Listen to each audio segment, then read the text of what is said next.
It's a story about an ordinary person. This is a message for ordinary people like me. This is a message to me. I'm preaching to myself, and I'm letting you in on the conversation. And the message is that you are important. God values you. You are of extreme importance in his kingdom. It's not the fact that you're ordinary or extraordinary that makes the difference. It's the fact that Christ has come into your life. That's what this story is about. She's an ordinary woman. She doesn't even have a name. Jesus meets her by the well, and Christ comes into her ordinary situation and turns it into something extraordinary. She has an extraordinary conversation with Jesus about all sorts of things. They start off talking about water, then they get on to wells and husbands and temples and stuff. And at first glance, this conversation actually looks really quite disjointed and difficult to follow. It seems like they're talking over each other's heads in many ways. She says something, he says something, and it's like, well, hang on a minute, are they really engaging in each other's concerns here? I believe they are, and the best way to make sense of this is to understand that they're both talking about the well and the water and the husbands and the temples and so on, but they're also using these things as metaphors for something that's actually a lot more important and bigger than their immediate situation. Without this metaphorical view, the conversation looks disjointed.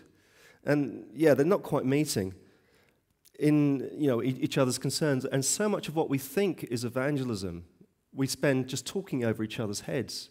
Somebody says something and somebody says something else, and we kind of make these statements, and we're not actually meeting people's concerns. And that's not the biblical model, I don't think. Jesus is actually meeting her concerns, although he's answering them in a way which is absolutely extraordinary, I think. So time prohibits us from looking at all the metaphors and links in this conversation, and I only want to have a look at one of them, which is this whole thing about Jacob's well. And there's a reference to it in John 11, verse 12. I just want to pick out her reaction to Jesus' statement. So I'll just read this out to you. Sir, the woman said, you have nothing to draw with, and the well is deep. Where can you get this living water? They've just been talking about living water.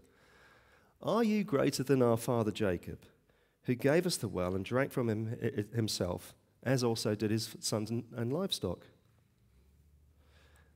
Now, to understand what this woman's saying, I think we really need to have a grasp of what's going on in the history of this, the context and the history of this relationship, especially between the Jews and Samaritans, and how they viewed each other at the time of this encounter. When John says Jews and Samaritans don't associate with each other, he's actually being very diplomatic. They were at each other's throats. They were very uneasy neighbors. They're a bit like the Jews and the Palestinians in Israel today, in that they didn't really get on, and every now and then they got to fight. The Jews thought the Samaritans were half-bloods. They thought the Samaritans had been faithless to God by intermarrying with the surrounding nations.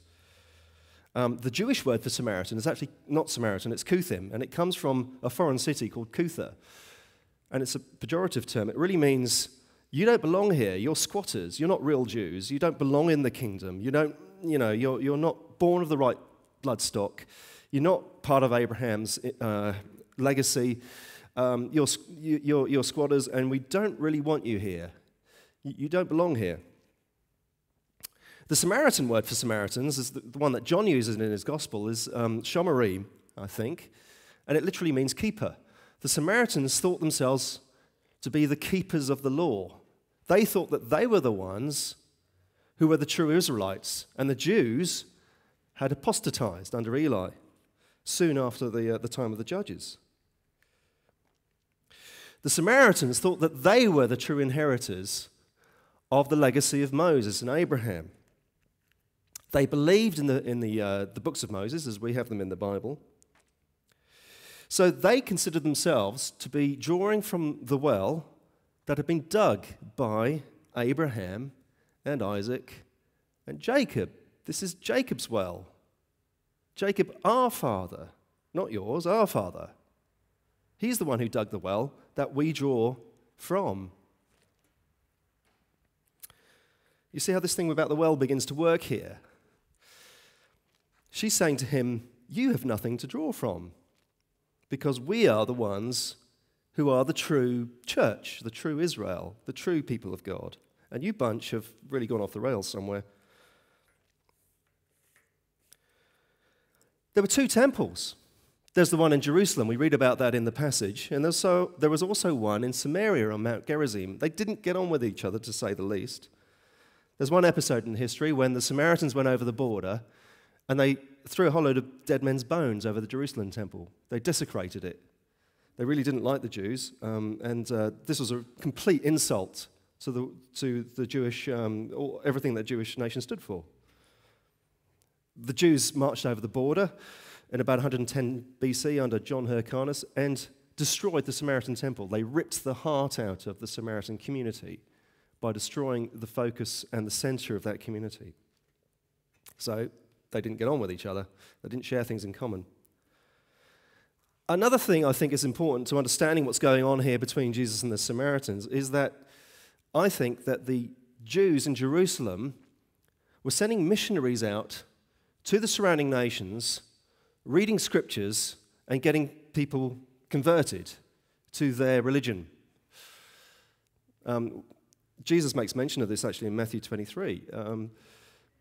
But this idea of going out with the scriptures and preaching to the nations is actually what some streams in Judaism were doing. You think that Christians invented the missionary movement, but it was actually going on at the time of Jesus. They were taking the scriptures out and persuading people that these scriptures were true and you should come to us.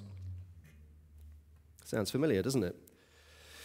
So in this context, what the woman, you begin to get an idea, I think, of what the woman's expecting Jesus to say to her. She sees this Jew coming up from Jerusalem through her village. He stops there on his way to Galilee.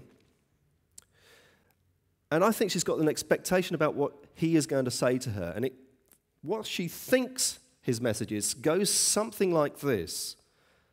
She thinks he's going to say something like, you need to become like one of us so that we can prepare you for entry into the temple where you can make the connection to God. Your well, your metaphorical well, is no good, and you need to come to ours. And that sounds familiar, doesn't it? It sounds like a lot of the, sometimes some of the messages that get received or transmitted.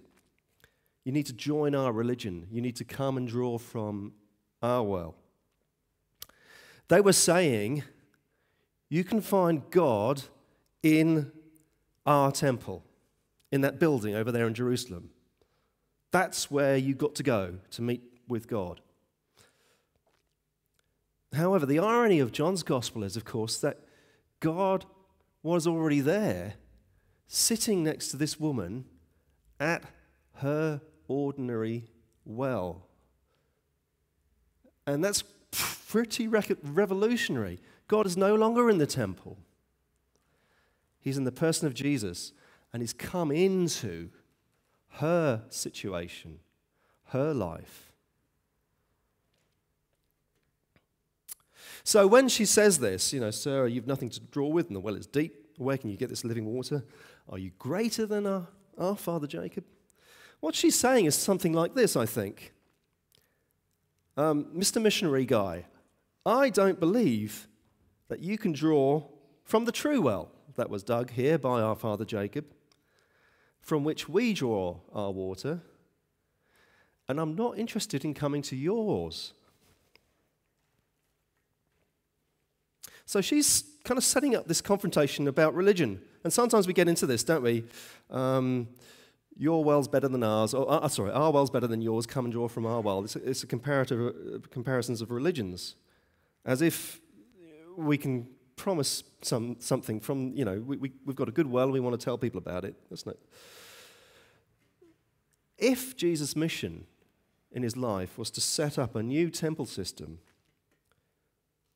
we would expect him at this point to launch into some kind of sermon about how much better his system was than hers, how much better his well was than hers, how much better his new temple was than hers. But he doesn't.